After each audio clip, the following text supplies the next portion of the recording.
అందరికీ నమస్కారం. నేను మీ లక్ష్మీ రాజశేఖర్. మా కోనసీమ రుచులకు స్వాగతం. ఈరోజు నేను ఇంకొక బ్రేక్ఫాస్ట్ చేసి చూపించబోతున్నాను. అది పూరీ తయారీ. చాలా రుచికరమైన పూరీ తయారీ. చక్కగా పొంగిన పూరీలు ఎలా తయారు చేయాలో మీకు చేసి చూపించబోతున్నాను. దీనికోసం తయారు చేయడానికి మనం ముందుగా ఒక బౌల్ తీసుకొని దానిలో ఒక కప్పు మైదా వేసుకోవాలి. మంచి మైదాని ఒక కప్పు మైదా వేసుకోవాలి. అందులో 2 స్పూన్ల బొంబాయి రవ్వ, మనం ఉప్మా రవ్వ అంటాం కదా, కరాచీ నూక, దానిని 2 స్పూన్లు వేసుకోవాలి. రుచికి సరిపడగా సాల్ట్ వేసుకోవాలి.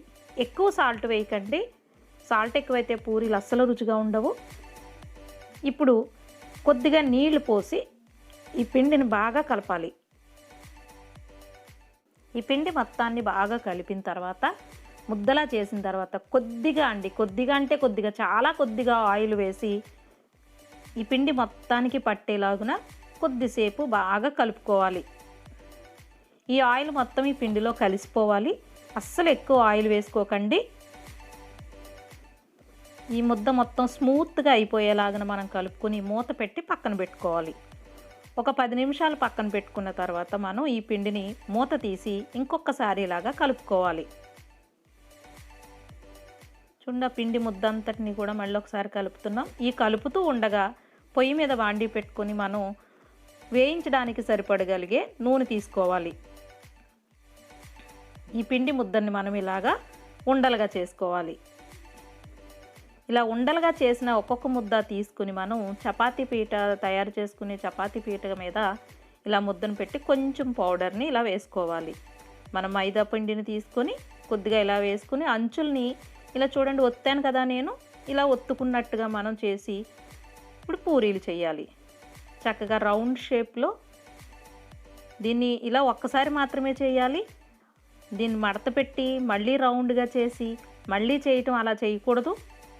ఒక్కసారి మాత్రమే ఆ పక్క ఈ పక్క తిప్పుకుంటూ రౌండ్గా మంచి షేప్ వచ్చేంత వరకు మనం ఈ పూరీల్ని చేసుకోవాలి.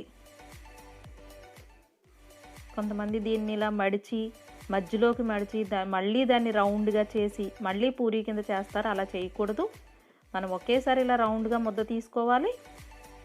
ఆ ముద్ద తీసుకునే ముందు కొంచెం పౌడర్ వేసుకుని ఆ పౌడర్ని ఇలా చూడండి, ఈ అంచులకి అంతా సమానంగా వస్తుంది కాబట్టి ఈ అంచులను అలా అనుకున్న తర్వాత ఇలాగ మనం రౌండ్ షేప్గా మనం పూరీ చేసుకోవాలి. మరీ పల్చగా కాదు, మరీ మందంగా కాదు, కొంచెం మీడియంగా చేసుకుంటే చాలా ఒత్తుగా పొంగి చాలా రుచికరంగా ఉంటాయి ఈ పూరీలు. ఇప్పుడు ఆయిల్ వేడెక్కింది. ఈ ఆయిల్ వేడెక్కిన దాంట్లో ఒక్కొక్క పూరీని మనం ఇలా తీసుకుని చేతి మీద అటు ఇటు తిరగేసి ఇప్పుడు ఈ కాగిన నూనెలో వేసుకోవాలి. ఇప్పుడు చూడండి, గరిటెతో మనం లైట్గా ప్రెస్ చేసుకుంటూ పూరీని ఇలా నొక్కాలి. పక్కన ఈ ఆయిల్ని పోస్తూ ఉండాలి. చూడండి పూరీ ఎంత బాగా పొంగిందో. మన బయట హోటల్స్లో వేసేటట్టే చూడండి ఎంత బాగా పొంగిందో పూరీ. చూసారా, చక్కగా మంచి కలర్గా వస్తుంది. కొంచెం బ్రౌన్ కలర్ వచ్చేంత వరకు మనం వేయించుకోవాలి. అటు ఇటు తిప్పుకొని చూసారా, అంచుల్ని కొట్టడం వల్ల మనకి అంచుల్ని కొట్టాలి, మధ్యలో ప్రెస్ చేయాలి. చూడండి ఎంత కలర్ఫుల్గా మనకి పూరీ అనేది పొంగిందో. దీన్ని అసలు కొంచెం కూడా ఆయిల్ పీల్చదండి మీకు. ఇది మీకు లాస్ట్లో చూపిస్తాను నేను. మిగిలిన పూరీలన్నిటినీ మీరు అలాగే వేసేసుకోండి. అన్ని పూరీలు కూడా మనకి ఇలాగే పొంగుతాయి, పొంగినట్టుగా వస్తాయి అన్నమాట. చూడండి అలా పొంగినట్టుగా ఎలా ఉన్నాయో పూరి. మనం బయటకు తీసిన తర్వాత కూడా అలాగే పొంగి ఉన్నాయి చూసారా.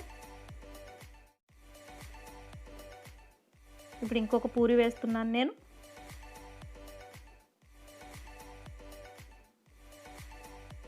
చూడండి మొత్తం అంతా కూడా మనకి ప్రెస్ చేస్తూ పక్కన నూనెతో కొట్టుకుంటూ ఉండాలి. అలా కొడుతున్నప్పుడే మనకి పూరి అనేది పైకి ఒత్తుగా పొంగుతుంది.